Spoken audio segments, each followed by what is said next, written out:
na chun kum khôn ka cheng tang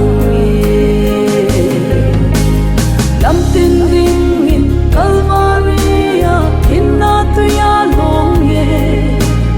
Calvary da thang kim lei pen chu mi te mu sit thang hi sing zong le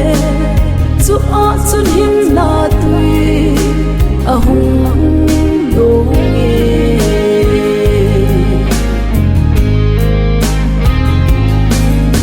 panoi mi te ding nga that dam na tui lo na silung mol te dia tei tom na mon Calvary hang gim nei chu mon